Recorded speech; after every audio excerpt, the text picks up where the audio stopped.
Hello. I assume you're here because you're coming to join me on this little wander out into the woods. Now you may be thinking we're going to set off in this uneconomical, environmentally unfriendly truck. Well, the reason it's here is because years ago the government, they told us buy diesel, it's better for the environment, better for fuel consumption, better for road tax, better for everything. And now what did he tell us? Scrap them, they're ruining the planet. So let it not be said that I don't do things for the planet. So we're not going to take this, we're using Shank's pony. And I'm not talking about pony from Mr. Shanks. No horses in this video. Yeah, for those of you who aren't familiar with the term, what I'm referring to is these two things that are attached to my bottom. Whether they'll stand up to the day better than this would, we will wait and see. Anyway, for those of you who've tuned in to my YouTube reviews channel, this is what you'll be waiting for me to talk about. And I'm going to fit this in along with my Clarky's Adventures channel, which is what you're going to be coming with me on. And if you are coming with me, make sure you bring your sleeping bag, because we won't be back till tomorrow. So yeah, if you're waiting to hear a little bit about this, I shan't be going into a lot of detail about, say, the fabrics and that type of stuff about this, but I will be giving you my opinion. Okay, let's pop this over the shoulder and get going. Basically, there we go. Yeah, nice and comfortable. I'm not going to tie my waist belt on yet because it's 6 o'clock in the morning and we're going to be talking about certain things to do with the weather later and how it can affect you. And I'm just going to take a little stroll up there and decide whether to take this jacket off or not. Anyway, let's make a start. Come on then.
Time for a drink and to tell you what we're going to be talking about on this little trip.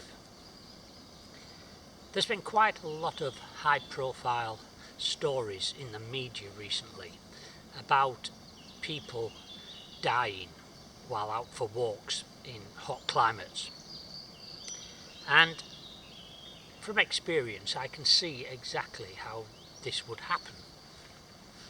So that's going to be one of the subjects today. Now, the first thing to think about before you even leave home is your planning. It's important to have a plan and a backup plan if things go wrong. So we're out here, we're not far from civilization, we've got some proper trails to follow.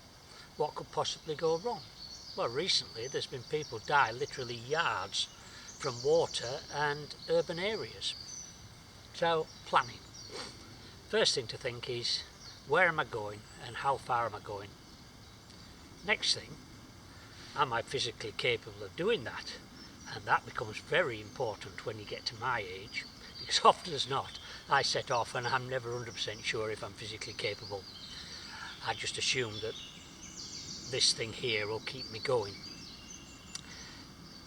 So okay, we're going somewhere, we've got a plan, we know where we're going, we think we're physically capable. What do we take for supplies? Is it going to be overnight? Is it just going to be a day walk? Probably the most important thing to take is water. Without water, you're going to die a hell of a lot quicker than you would do under normal circumstances. And I've just walked for an hour and a quarter, and I've already broken my first rule, which is I was going to stop at least every hour initially, and then every 30 minutes as the sun rises to put some water in. And so I've already broke that rule. So I'm going to give myself a slap on the wrist for that. But on the other hand, the reason we set off at 6 o'clock, and to be honest, the ideal time to have set off would have been 4 o'clock, but I was in bed and I didn't get out, did I? So we set off at 6 o'clock, and the reason for that is if you're going to travel anywhere in hot climates, and when I'm saying hot, you're thinking, oh, it's all green here and sunny. It is expected to be 27 degrees today. So yeah, you've got to be careful when temperatures get that high and above. So we've set off early, and that's simply to make as much progress as we can before the sun rises too high in the sky. At the moment it's just trying to peak up. It's probably about 45 degrees from me. So yeah, make progress while you can, while the temperatures are cool. I've got my jacket on, and the reason was it was only about 16 degrees when I set off. It's probably now about 20, so I'm thinking of taking it off, but at the moment it's keeping the sun off my skin. I've got a t-shirt on underneath, as you'll see later, but I am carrying a long sleeve shirt because the best way to protect yourself from the sun as far as sunburn goes is not to expose any skin.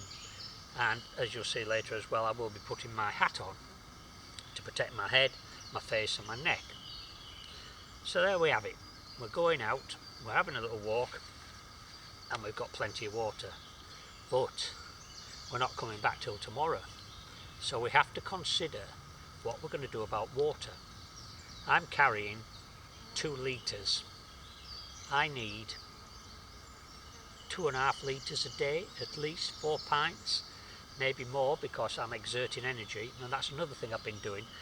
I've only come about 2 miles. Normally I'd walk 2.5 to 3 on reasonably flat terrain like I've been plodding through, but I've been going slower, slow as not to expel energy and not to sweat too much, although sweat is important, but we'll come to that later.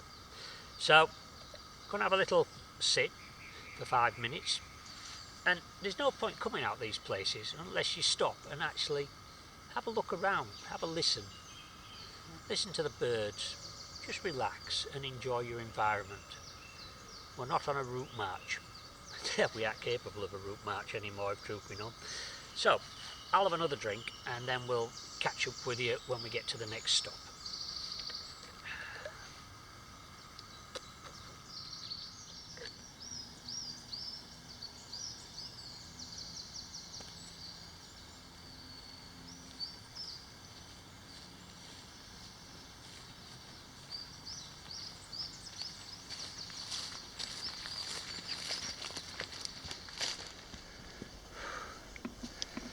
It's getting near stopping time, but I've just arrived at a point where I need to make a decision which way to go.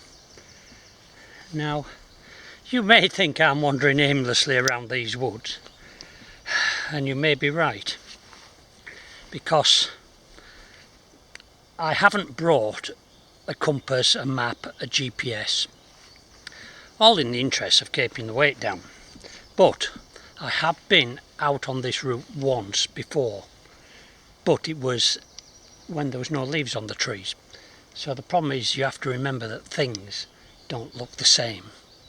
So I'm relying on my natural navigation techniques, and There's a track goes off down there, and there's another one goes through there.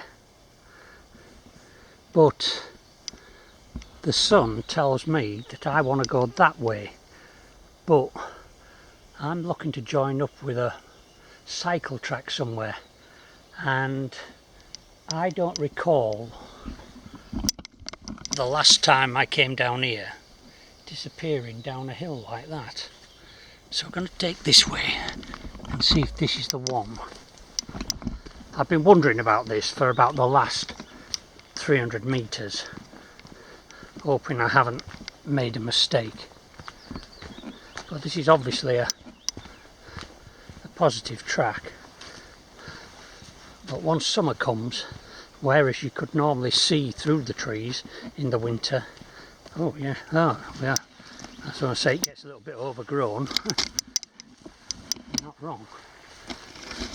So,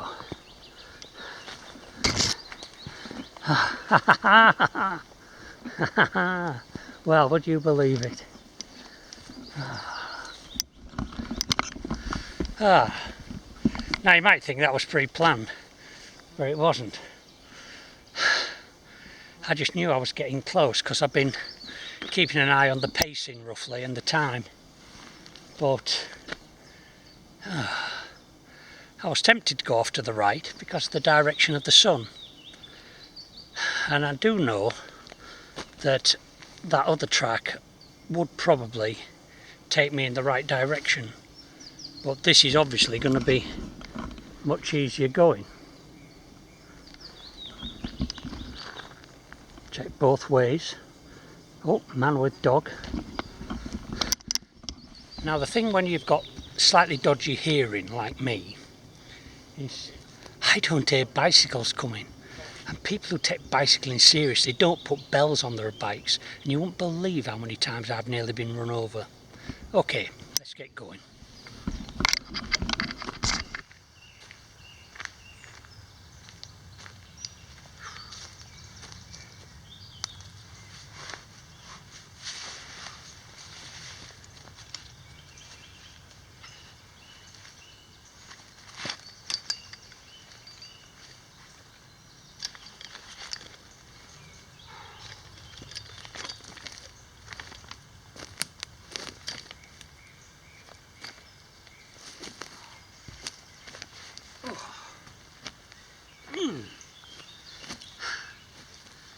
So this has got to be about the most boring place I could have stopped for the next hourly break. I'm on the edge of the cycle track, which I mentioned just a few seconds ago, but I've come about, I don't know, a quarter of a mile. But my clock says time to stop. Speaking of which, let's get the water out. Ugh.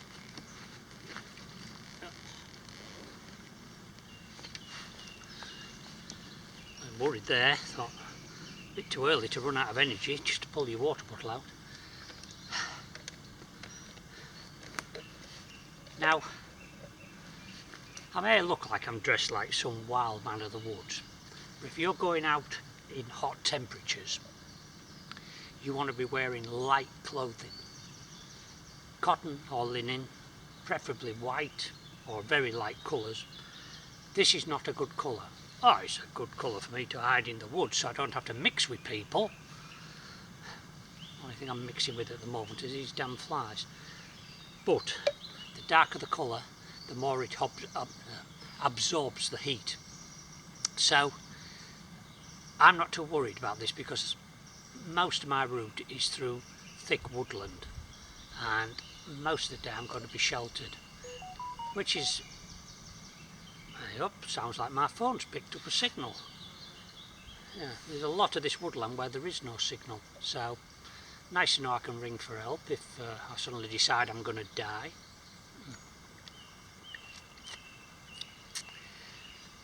Yeah, so if you're going out in the heat, don't think, oh yeah, I'll put my shorts and t-shirt on. If you're going to spend any time out there, any exposed flesh, suntan cream, but where possible, if you're doing any trekking type stuff, especially in arid desert sort of conditions, you want everything covered, especially the top of your head. And so far I haven't had to use my hat. You may notice at the last clip there was sunshine, and normally us British, we want to be sat in the sun, but again that's going to heat my body up more than I want. So I was sat in the shade, and again there is some nice sunlight coming, sprinkling through there, but I've chosen a spot where I'm out of the sun, and I'll continue to do that all day because I've got to make my water last. I will come on to discuss water planning and the other subjects around exercising and being out in the heat later. So I'm going to sit back and relax and look at this very boring scene here, and you never know, I might see some wildlife, you know, the odd wild boar come thundering through or something like that. Yeah, dream on.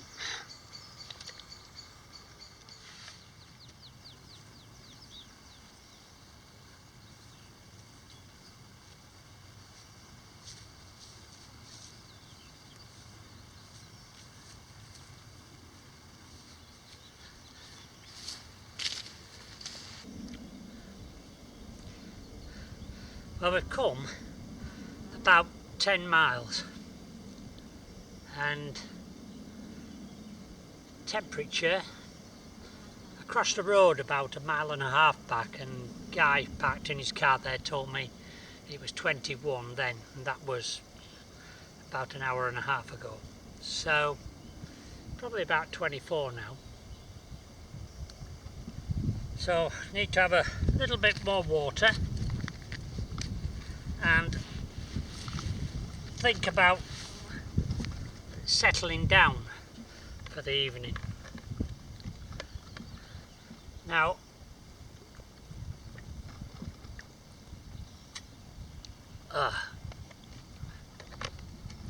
once we do with that, we'll have a little chat about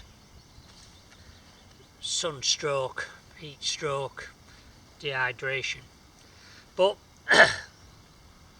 at the moment, what I've got to consider is, you realised earlier I said I'd brought 2 litres of water, and we need at least 2.5 every day, and I'm not going home till tomorrow. So, more water's needed. So before we get settled somewhere, we're going to have to find some more water. But this is where the planning comes in. I already knew that there was very limited water around here. There's dirty water, but I didn't want to bring a filter and have to filter it and boil it. So, we can learn a lot from history. Now, the great thing that us British are good at is cock-ups. And when I say cock-ups, I mean cock-ups that could have been possibly avoided. Now, what sort of cock-ups? Well, there was the charge of the Light Brigade at the Battle of Balaclava, see, I'm thinking about drink already, at the Battle of Balaclava in the Crimea. That was a bit of a cock-up. Didn't go really well, the campaign in France, when we all had to be evacuated from Dunkirk. And then, of course, still in the war, there was some clever sod decided to go a bridge too far when they were trying to get to Arnhem. Bit of another cock up there. But it wasn't just the military, you know, there was other sort of mistakes, error of judgment. Think of Captain Franklin trying to find the Northwest Passage. He disappeared with over 100 of his men. And Captain Scott of the Antarctic. Now, he thought he'd planned for everything. Turned out he hadn't, because he never came back.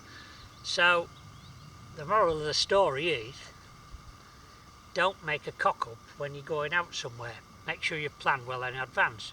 But we learn from history, and the one thing I learnt from the Captain Scott expedition was that he knew he couldn't carry all his supplies all the way to the South Pole and back. So what he did was he sent out his minions, and they made their way part of the way there, and on the way they left fuel and food dumps for him. So he didn't have to drag so much along on his sledge. He just had to get between these fuel dumps. And I've done the same.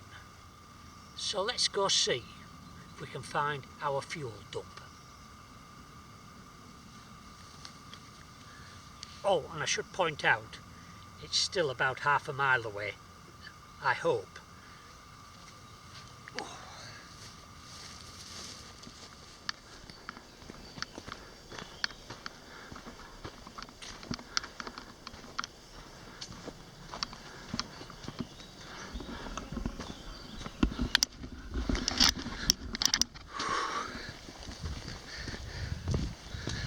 You may notice a lot of forest looks very much the same,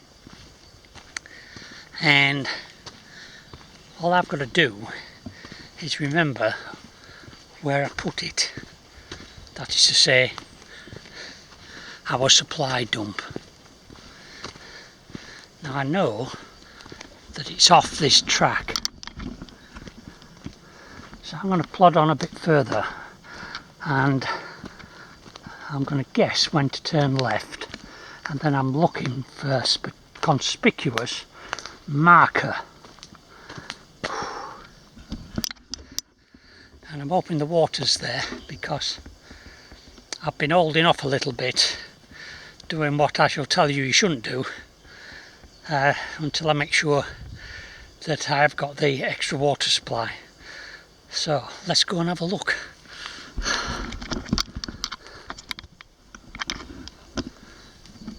So we come off the trail, and you might think, oh, well, it's easy to remember where you came off the trail last time. Well, the problem was, I came off the trail at the opposite side of this piece of woodland.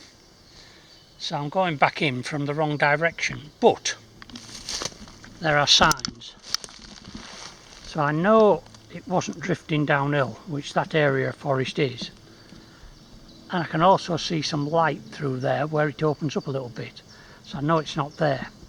So what I'm going to do is pan left and right through here, and I know it's no more than about 150 metres until I see something,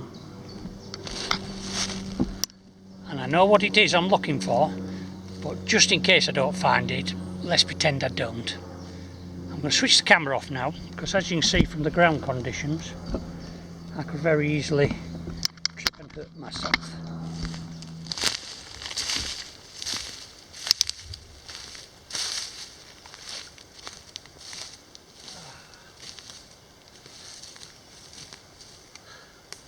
So, this is my tree, my marker. It's the only one around here. There's quite a lot of broken off birch trees, but not as many. Well, I haven't seen any with as much of this, which is known as horse's hoof fungus, which we discussed before. But inside there's like a honeycomb chamois leather type material, and when you scrape it, it's absolutely perfect for starting a fire with a spark. So this is why I remember this tree, because if I'm ever passing in the future and I want some amadou, this is the place to come to get some. So, where's our stash? Come over here. So the idea is that these two lower ones, if I stand here and line the edge of that tree straight through there, that will take me to what I'm looking for. So let's go and have a look, see if I'm right. Oh, there we go.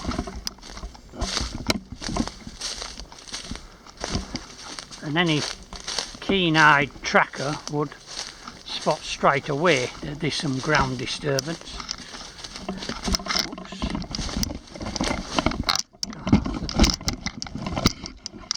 I haven't fallen over yet.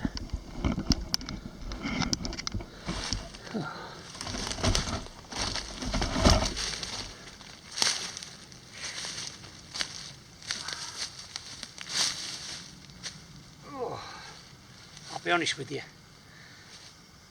it's taken me about 20 minutes to find this, and I'm about knackered, so I need to first, let's see if the water is still here in one piece. Oh,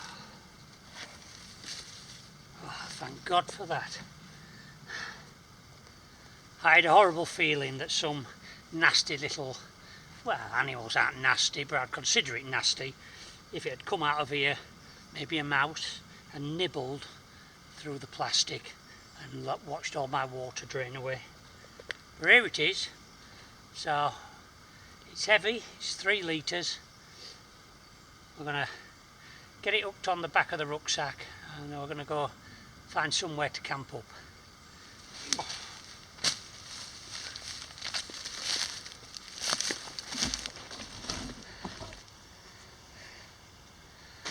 Now back where I was, near where I was, before I set off to look for the water. So that was well over an hour ago, and I estimate, because I've had a little bit of a research around the woods, looking for 1 or 2 things I've noticed in the past. But when everything's overgrown like this, it's difficult to find. So I think altogether I've done about 11 miles. Doesn't sound a long way, but it's 1 o'clock. I've been on the go for 7 hours now, and I need to rest. So now I know that the water supply is secure for the next 24 hours. I'm going to have some drinks, sit back here, I'm going to have a sleep, hope I don't get bitten to death, and then I'll explain to you a little bit about dehydration and heat stroke and how to avoid it. And by the sound of my voice, I need to get some of this in as usual.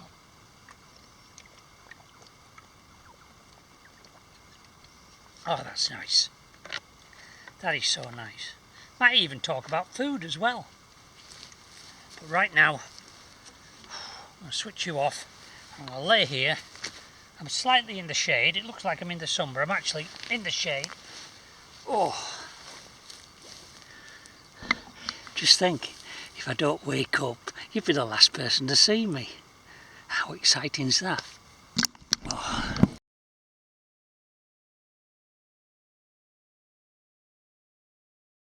Here I am, back in the land of the living. I've had a bit of a stretch out. I wouldn't say I've had a sleep, but I've had an hour to recuperate. And I was going to talk a bit more about hydration or dehydration. I've had my hat on since the sun came out. That's essential. Keep the old brain cells cooled down. We'll take it off just for this moment. I'm under a shady tree, so when I actually came to a stop, I hadn't drunk as much water as I should have done. I could tell. I started to feel a little bit lethargic.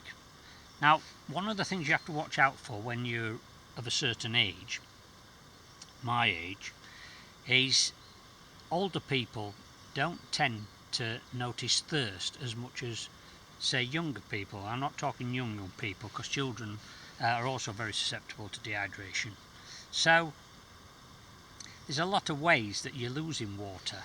I'm losing water from my body simply by speaking to you. Just by breathing, I'm losing water, and I'm not going to stop breathing just to survive that way, no. And probably the worst situation would be if I got diarrhea or something like that, was sick, vomiting. There's two serious ways you can actually lose the water from your body. But if you don't keep replenishing it, you'll start to notice the symptoms: tiredness, dizziness. You'll start getting muscle cramps. And I found this in my younger days when I used to do a lot of running and not putting enough water in, then suddenly cramping up. So as long as you're sensible and you have a good supply of water, and I'm talking water here because if you're on holiday you may tend to think, oh, I need to get down the bar on the beach, knock back a few beers. That isn't doing you any good. It's nice, and I do it, but make sure you're putting plenty of water in at the same time, because alcohol dehydrates you. Now, because I felt those symptoms coming on, and I'm just itching, I've got some ants down here, and I'm wondering if one's just bit me. Probably not. Once I knew I'd got my water stash secure, then I started putting more water in. The reason I didn't beforehand was because if I hadn't have had any water and I had to start walking back home, I might be in a little bit of trouble. Anyway, as it is, I'd finished that bottle by the time we got here, and I'm well down with this one now. So, having had a little rest, been steadily putting water in. I haven't been glugging it in great big glugs, just little sips constantly. Give it time to work. And I came out in the early part of the day when the sun wasn't up, not high up. I think I said earlier on it was about 45 degrees. That was wrong actually. It was more like, it was the angle I was sitting at that was giving me that impression. It was actually more about 35 degrees at the time. So it was sort of over here like that. Since the sun has been going through midday and coming round at the highest point, I've kept underneath the tree in the shade, haven't exerted myself, and I have to say I'm starting to feel better than I did an hour ago. So do not let yourself get dehydrated. If you take it too far with the dehydration, your kidneys can pack in, and once that starts happening, well, you're on a short route to being a goner. So take water intake seriously. I take it seriously in care homes. My grandmother, when she was in her 90s, when I used to visit her, she and the ladies around her had to be made to drink. They would come and consistently keep saying, put some water in. But they reckon that older people put off drinking because it's such a hardship to get up and go to the toilet. Well, me, when I get to that age, I'm just hoping to give me a nappy and I can just sit there and pee myself all day and let somebody else clean it up. Yeah, bit selfish, isn't it? Yeah, okay. So what we'll do now is I'm just going to have a look at this rucksack, because I need to do this little video for Clarky's reviews, and then I'll probably come back and have a little chat with you about heat stroke, and I'll show you an example when I thought I was getting it. Right, before I open my rucksack, I'm just going to clear the area a little bit. If we were going to camp here and have a campfire, this is a perfect place. You've got the perfect fire starting material, all aspects of the birch tree that you might need. But it's the middle of summer. I'm told it's 26 degrees at the moment, and I know that because my wife rang me up and there's a signal here, very faint, something to do with her birthday and going somewhere and doing something. Doesn't she realise I'm busy out here moving twigs around? I ain't got time to be worrying about that stuff. Anyway, she happened to mention that at home, which is 9 miles away, it was 26 degrees according to her. So, anyway, well, the reason I'm clearing this area here is going to lay my inflatable Thermarest mattress down here, and I don't want anything spiky because it's expensive, and I normally only use it inside a tent, but everything I've brought is with the idea of keeping the weight and the space down so I could fit it into this one small pack. Okay, let's get in a bit closer and we'll see what I've actually got in there. Well, this is it. How did Clarky manage to go with a 20-litre rucksack for a night out camping? Well, the first thing I did was I brought this particular jacket with me. It's one of the lightest and thinnest that I've got. You could say the only luxury I've brought as such was my fold-up stool. See, I've reached an age where when I get down I can't be 100% sure I'm going to get back up again, so only going halfway down helps. Stick him over there. So the rucksack, as you can see, I've taken the water bottles out either side. In this one there is actually a mug as well, which is what I'm going to be using for preparing my tea in. Or should we say evening meal? I don't know. Or dinner even. I don't know. First aid kit is always somewhere accessible because I never know when I'm going to need that.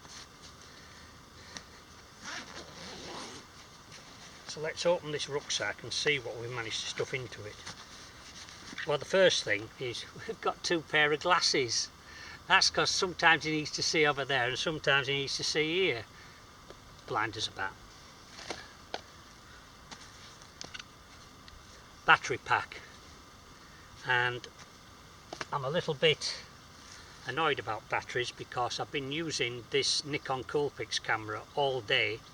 I only brought 2 batteries for it and I didn't bring the charger because in here I've got my other bigger camera, because it's been in the woods. I thought it was going to be noisy with maybe a breeze, wind, rustling, so I brought the other bigger camera with the remote microphones, thinking I'd just need that camera that's pointing at me now just for some long shots or some close-up. Anyway, it is what it is. This is my latest edition. This is a poncho. In fact, I probably won't be getting it out. I may get it out actually to put on the ground, but we'll see. But if you want to see what I look like in the poncho in the rain, have a look at this little picture to the left. Yeah, pretty glamorous, don't I? You know, all I've got to do is, it's designed for anybody any size, so all I've got to do is sit down and like I'm in my own wigwam. Poncho. Wayfarer meal, chilli and rice. And then we've got a box which is full of all sorts of goodies. There's, if just on the off chance that I did have to do a bit of bushcraft survival stuff, I've got my Ferocium rod in there, and I've got lighters and matches and all sorts of bits and pieces. I've got the burner for this particular item, so I brought the gas bottle along, so this is how we're going to warm up our meal later. Pop that in this pot in here and warm it up a little bit, although in this weather it's going to be almost warm enough as it is. Toilet paper. I know there's not a lot. If worse comes to worse, I can always use some leaves, you know, or drag me bum along the ground or something. Anyway, there's ways. Zip bag. And this is for rubbish. Anything I use, I will not be leaving out here. Everything will be coming back with me.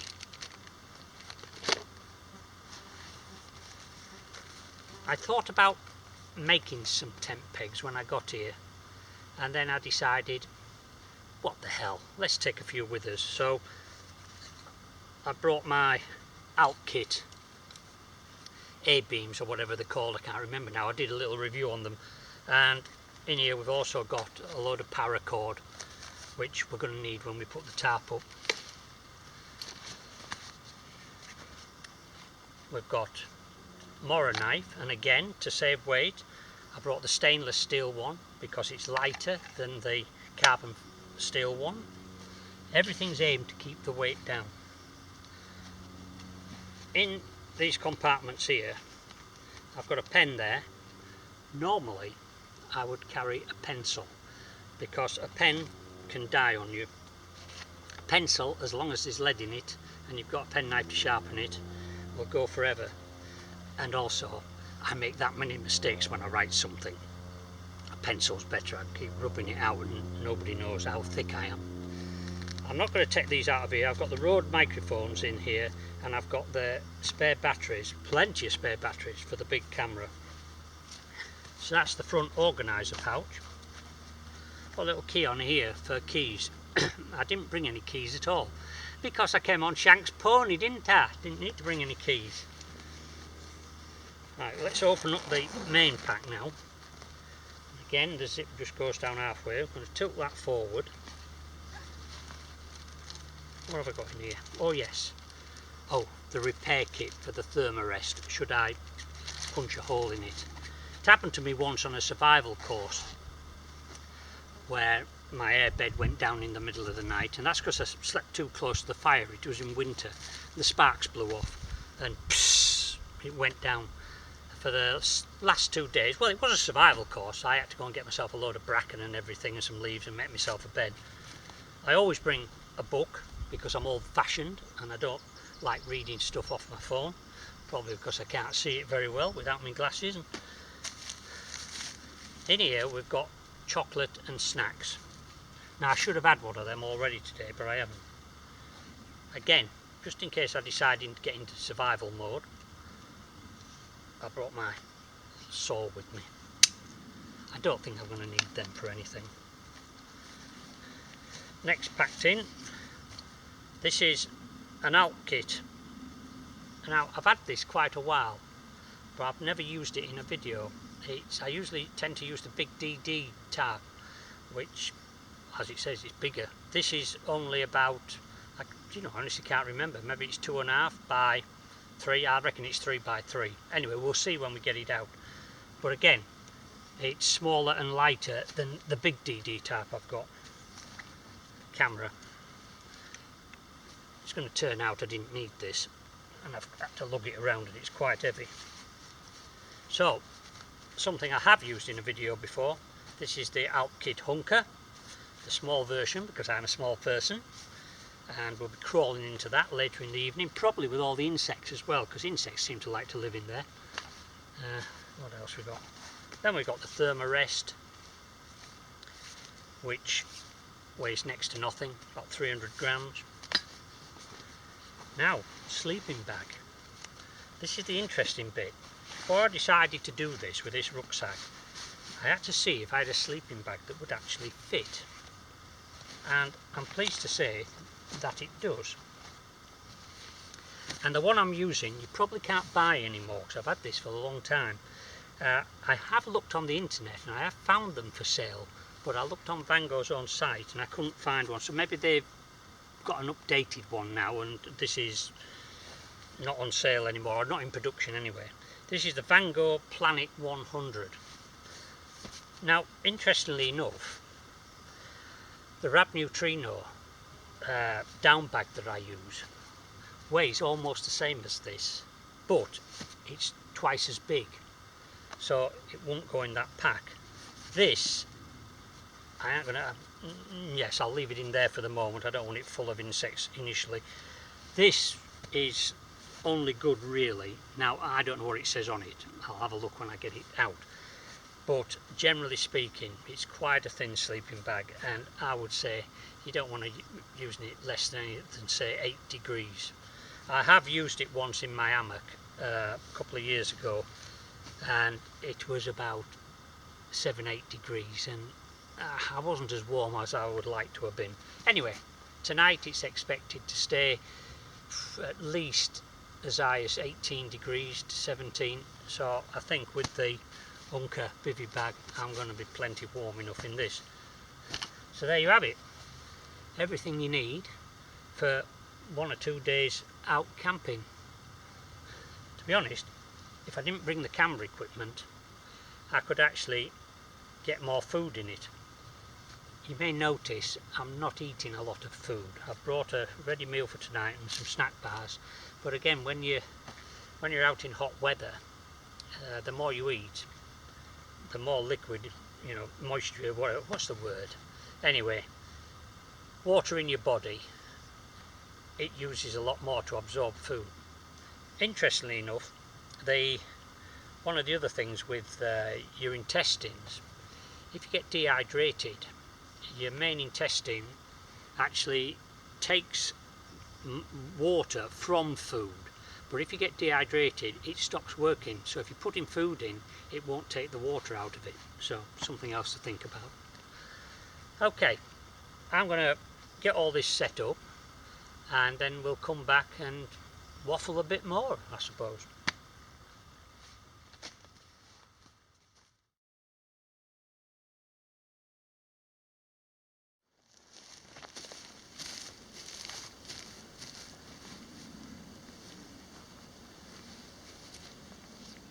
So I'm more or less set up. This sleeping bag, it was as I thought. It says Comfort 8. Yeah, if it's cold weather and 8 degrees, you're probably not going to be comfortable in it at that. But as it isn't going to get lower than 15 tonight, shouldn't be a problem. To that extent, I haven't actually initially put it inside the Hunker bivvy because I was going to use the poncho as a ground sheet, but I think I might be too warm in the bivvy bag and the sleeping bag, so I'm going to leave it on the top.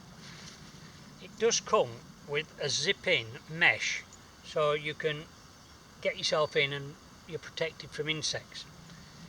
I am not going to zip it in, but I might keep it handy, so if any flies start landing on my face, I can do that, and that might help. But the main bit I wanted to show you was, in all my videos you'll see that I insist on taking my blow-up pillow. It's the one luxury I never go without, but space was at a premium, so I had to leave it behind, and this is where this sleeping bag comes into its own. I've got the old fleece here, which I'm going to pull out of here. I did say in my review of this rucksack that it's a shame these just don't unclip, but it's one of the few criticisms I have of it. I don't think I mentioned in this particular video that it's Helicon, what is it? Oh, come on, think, Al, think. Do you know, I'm going to pause and cut there. I'm going to come back when I think about it.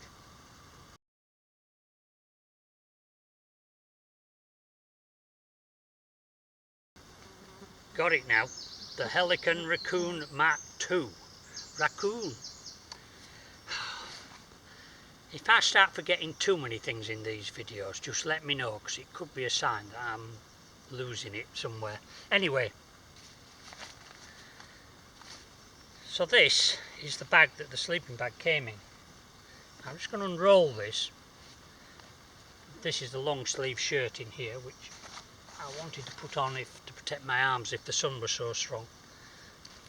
So what we do with this is we fold it inside out, and it's got a fleece lining, which is now on the outside of course, and then, whoops, flies, and then all you've got to do is stuff some of your clothing in here. This is never going to be as good as my inflatable one, but in fact there's room for the shirt as well, so let's bung that in as well, and then pull it tight like that. And like I said, it's not going to be, just make sure there's no zips sticking up, and that's it. I've got a nice pillow for the evening. Now you can see everything was designed to be small, lightweight, and fit into this 20 litre pack.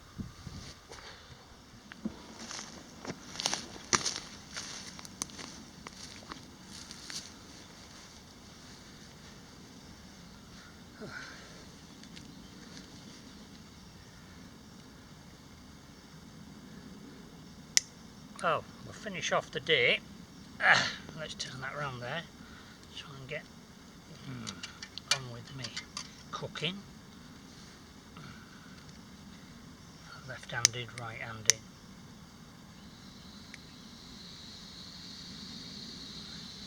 It's difficult to see that flame in this heat. Now, I may have made one small mistake, so we've got half a mug of water here. Take two.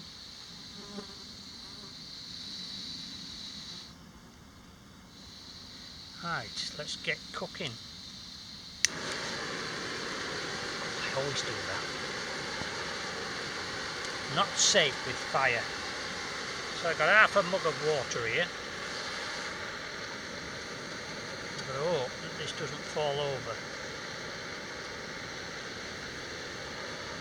And a Wayfarer meal. I haven't probably picked the best choice for this weather. Chili. Oh well. Fancied it when I thought about coming out camping. Now if I put that way around like that, squeeze that in there, and hope it doesn't fall over. So what's going to happen here is, this is going to come to the boil, then it's going to boil away for, say, 7 or 8 minutes. So I don't think it'll need that long because it's quite warm already in this temperature. I've got my spork.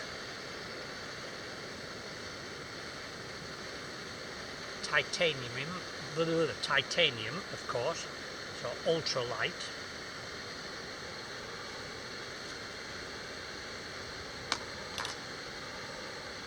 So while we're waiting for that to boil, I'll just mention the last aspect of the being out in the heat and the sun, because when you move on from dehydration, you can then enter the situation where you get heat stroke.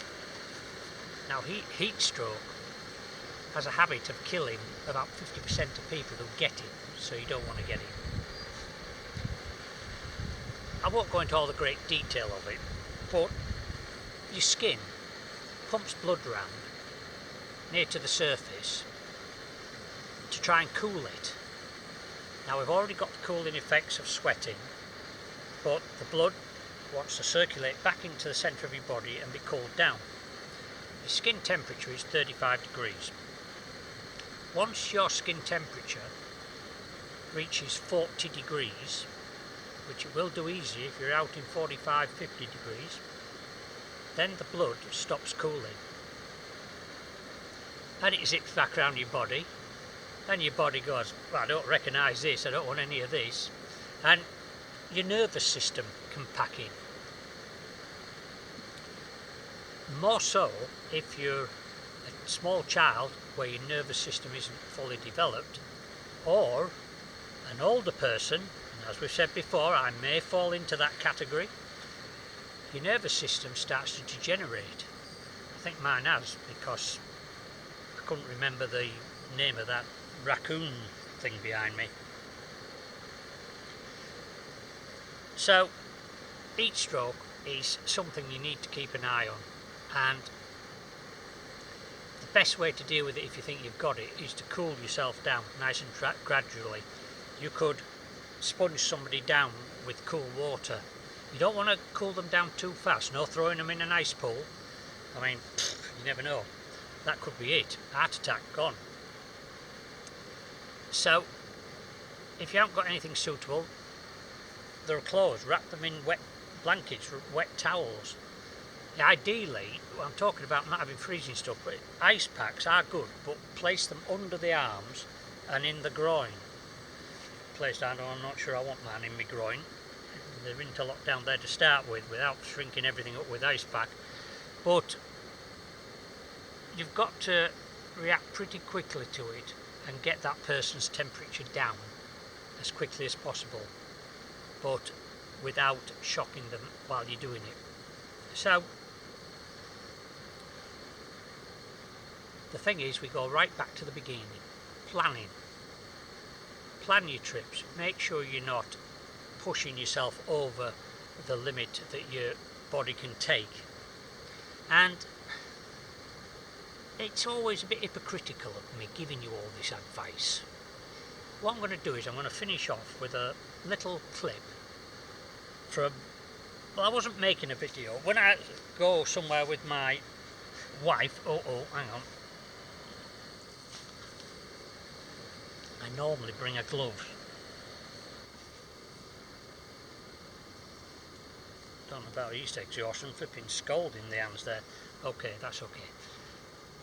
When I go away with my wife and things like that, I don't make videos. I take some clips just for us, for our holiday memories. And I set off for a little walk with her. And we were in the desert in Namibia. And after we'd gone about 400 metres, it became plainly clear that she wasn't going to be able to make it. So, while we were still in view of each other, she went back to the car, and obviously we had 20 litres of water in the car, so she wasn't going to die of thirst there. And I carried on, and this walk was only going to be about 2.5 miles. And sillily I said to her, I'll be back in an hour. Don't worry, you know. Do worry if I don't come back in an hour. And I totally miscalculated what the temperature was going to be in this place. And after I realised things were getting interesting, I did take some video clips, and I will just show you the last couple of clips, and I'm going to come back to this in a minute, and one that I took after I got back to our camping place, and it demonstrated to me how quickly heat exhaustion, heat stroke could probably hit you. So anyway, have a look at the clip, and that'll be me done for today. And we may come back and just have a little goodbye at the end. But until then, until tomorrow, see ya.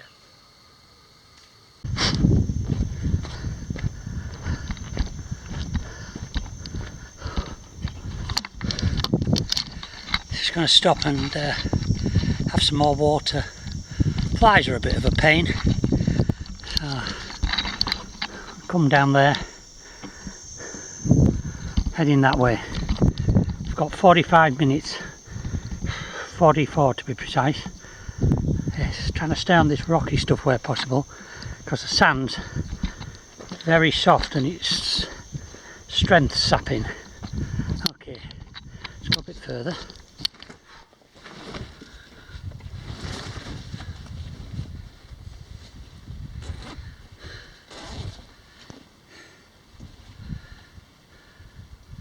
I can't have more than 10 to 15 minutes to go. It's about 40 degrees down here, and I'm feeling it. The same problem was I set myself a time to get back, which maybe wasn't a good idea, but I need to have one so that Marie knows when to send somebody looking for me.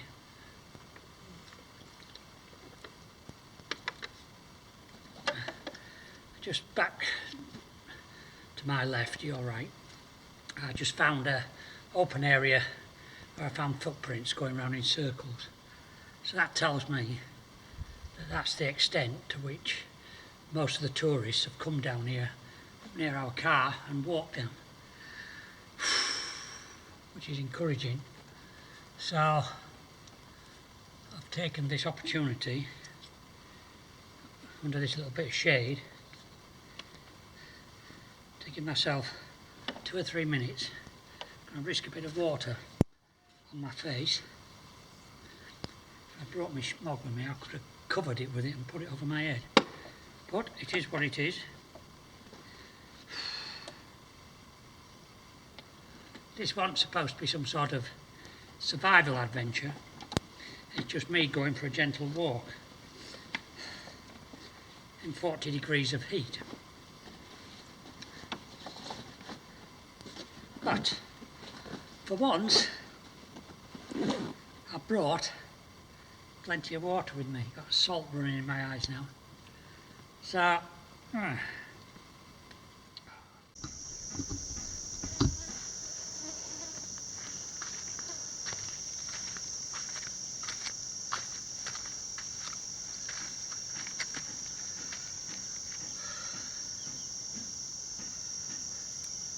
well, we're back in almost the same spot where I did that little introduction to the Cesarium Canyon, and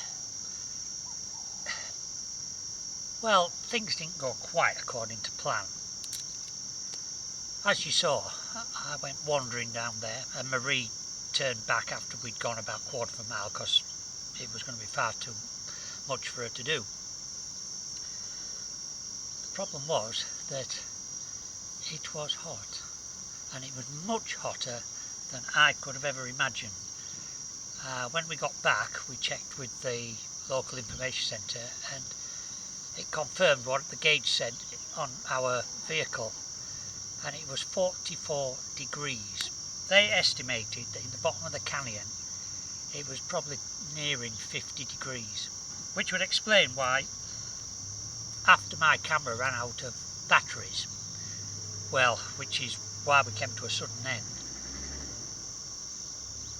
I didn't have the energy to open the pack up and get new batteries out and fit them. I'd worked on the assumption I didn't have more than 15 minutes to go, and I didn't, but that 15 minutes nearly killed me.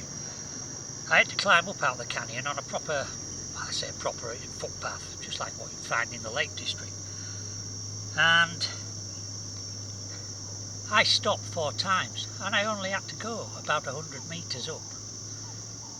And when I came out of there, although I'd drunk 2.5 litres of the water out of the 4 I'd taken with me, I was suffering from heat exhaustion. And we came back here, and I tried going in the pool to get cooled off, and that didn't completely work. We're drinking litre after litre of water and not going for a wee. In the end, I put the air conditioning on the car. I was so sleepy as well, and we ran the car for about an hour and a quarter with me just laid in the passenger seat drinking water, trying to cool down. So totally underestimated the heat. It's supposed to be around 32 degrees here in the midday this time of year, but yesterday was excessive, and today looks like it might be the same. So definitely no more. I got planned for some walks and that to do, but definitely no more with this temperature. I don't know about other people, but my body can't take it. And for once, it's not because I'm a wimp, although some people may disagree. Right, I'm going to bugger off and have a look and see what the hell we can do today that doesn't involve expelling energy or generating heat. Whoa.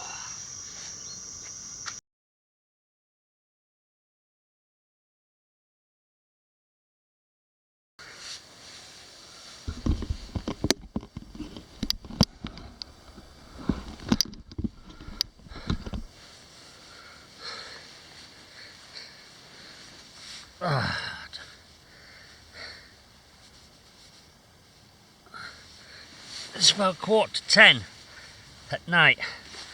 I've just had to put my arm out to get water. I thought I'd just flick the camera on and give you an update. I'm going to put my arm back in. It's been a horrendous evening so far since I finished my food. Every insect you could think of appeared, and I had no choice but to zip the mosquito net into the top of the sleeping bag and climb inside. The only problem is it's warm. I'm sweating like a pig in here. I'm wet through, but I'm not getting bitten anymore, which is good. But I can't sleep due to the heat. felt a bit of cramp coming in my left foot, which prompted me to open up, put my arm out and get some water. So looks like it, unless temperature drops off, it's not going to be a pleasant evening. It's no problem sleeping in here with this mesh over your face, but it's just I am wet through with sweating here and just cooking. I keep trying to lift the sleeping bag up like a tent and hopefully the hot air will come out through here. Makes a change, doesn't it? The hot air is usually coming out my mouth. So it's switch the camera off, get back in. I'll probably get up at 4:30 when it gets daylight and move on, depending on whether I'm sleeping or not. Things never go according to plan. Oh, and after I switched you off the last time, the plastic surround on the burner caught fire. There's obviously a leak somewhere. Fortunately, my food had warmed up enough, but it would appear that the burner's buggered. After I put the flames out, I decided not to switch it back on again. So, my pleasant evening, sat here reading my book, hasn't happened. And so it's back in here, lock myself in, and not get bitten to death anymore.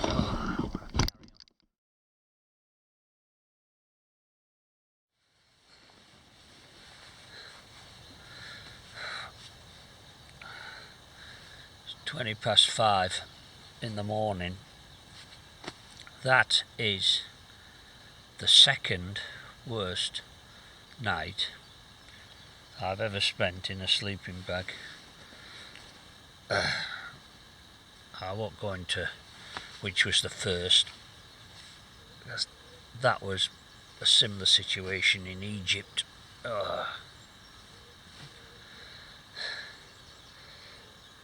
My hand's got bites all over it. I saw what was trying to get me. It was a mosquito. I say mosquito.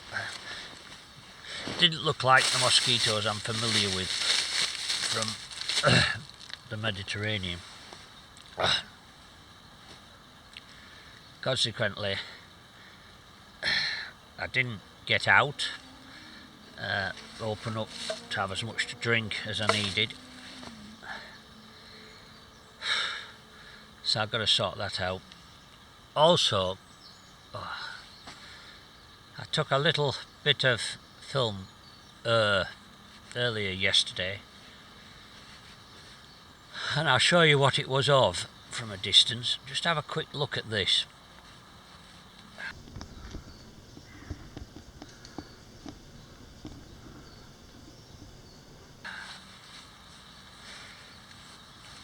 Yeah, they're longhorn, some type of longhorn cattle, and I always knew that it was a bit of a risk.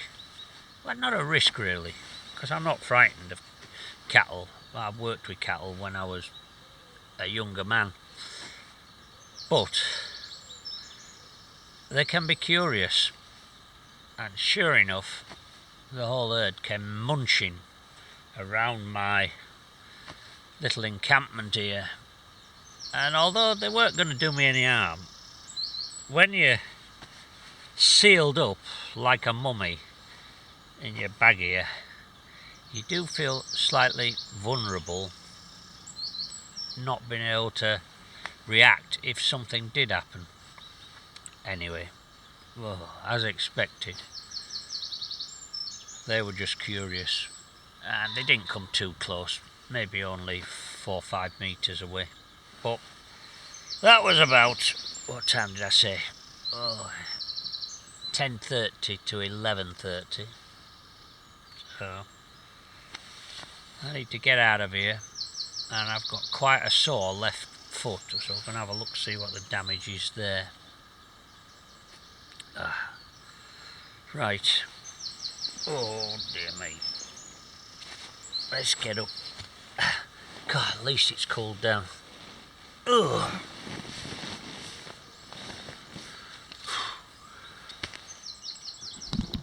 gonna take a quick look at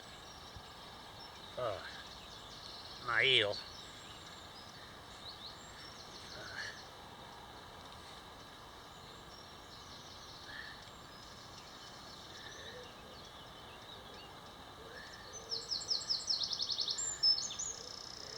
Yeah, very red at the start of a big blister there. I haven't had a blister for a long time, but that is very, very tender. That is going to hurt. Oh, got 9 miles to go. Back to the dehydration business. So a couple of things I didn't mention was, well, probably the main thing, the loss of salt from your body. This is what causes the cramps, and it's normal in a hot climate when you're exerting yourself to replenish your body's salt. You can do it with various things, certain drinks. Simplest way is to carry salt tablets, and it's difficult to know when you should be taking them and when you shouldn't. Lack of salt is just another one of them things that if you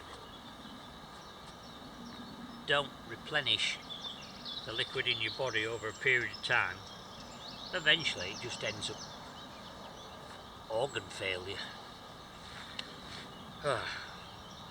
Well, my organs seem to be working this morning. We've woke up.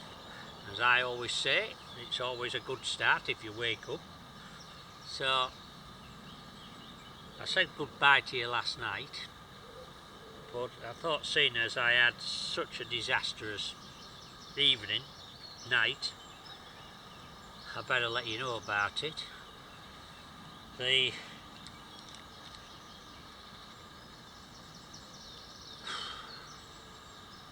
gas burner, I thought that was going to explode on me when it caught fire.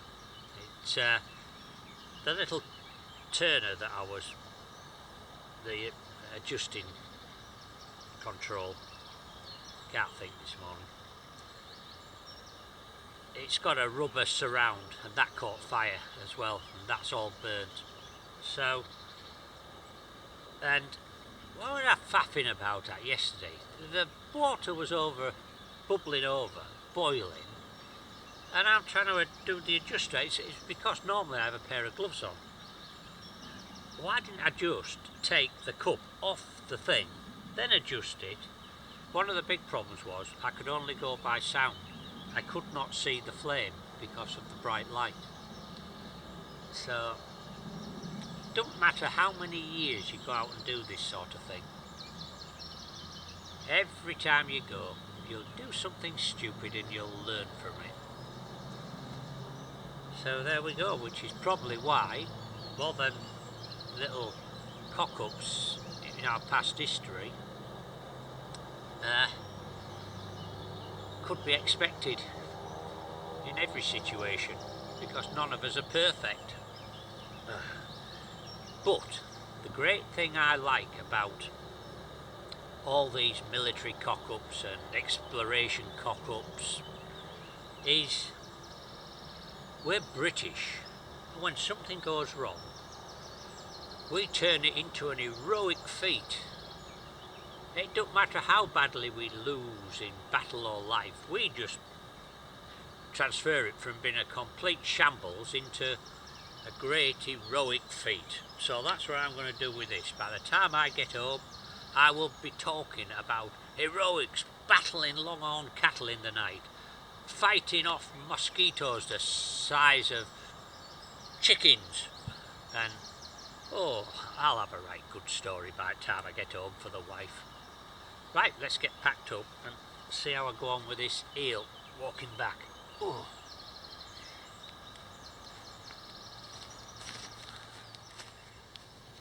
Well, that's everything nicely packed away. That didn't take too long. It took me about 15 minutes. Pulled everything up, put it away. the reason I used this, and I'm going to take this clip off it because I don't need that now, up to date. Just clip that on there. Is, again, space was critical as far as getting everything into the pack goes, and the good thing about this, it's what do they call it, Hydra Pack. They do various systems, and I've used this when I've been out wild camping before, and it's been quite useful. After I've boiled and sterilised water, when I've been out for 2 or 3 days, I can store it in here ready for use, and the little straps and everything help you hang it up. I would usually hang it up from a tree somewhere. So that big bottle, once I've folded it up like that, and as usual, I don't know if I've done it right, it's that long since I last used this, but that should fit neatly in there. There we go.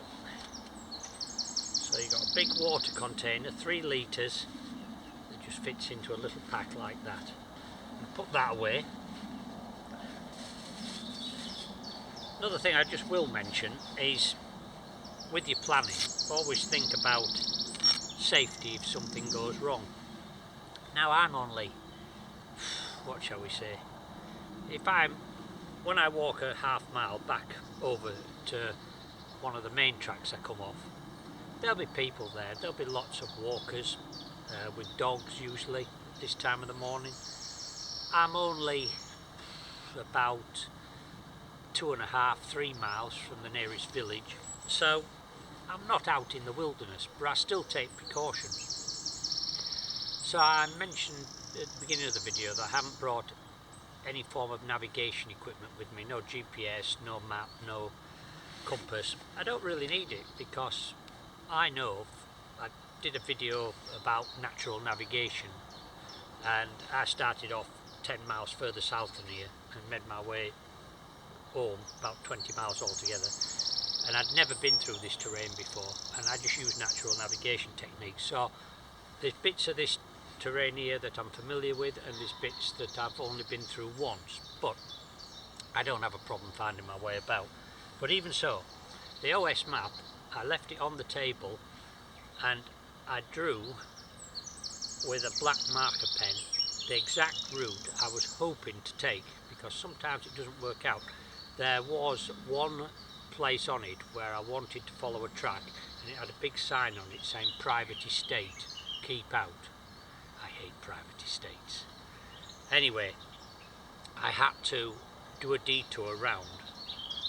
I've since informed my wife that there will be the same detour coming back, and this is in case I don't turn up back, so that she can at least show on the map where I've gone.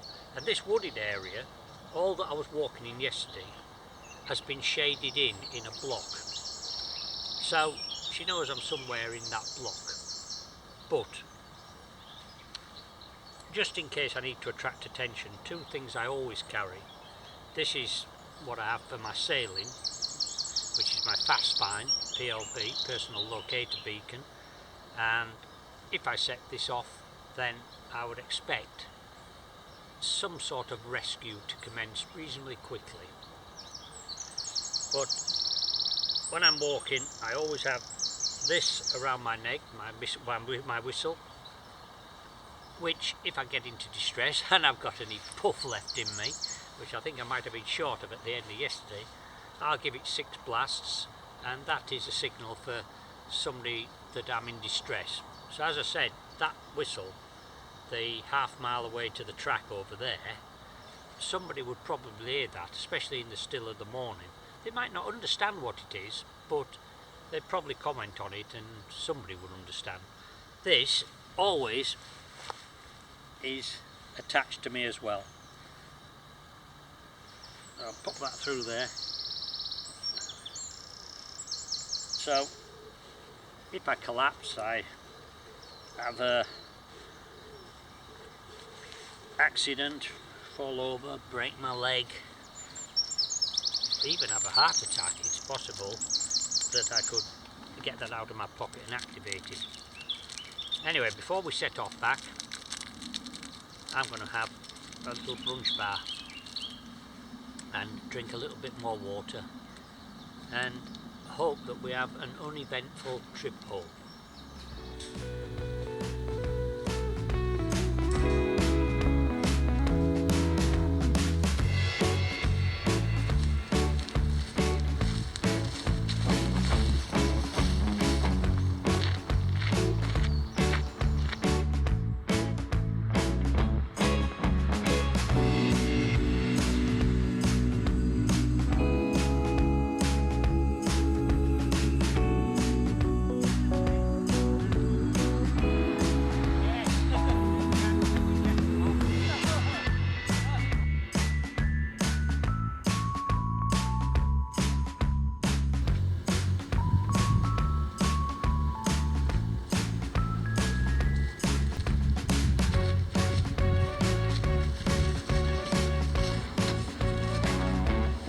Home.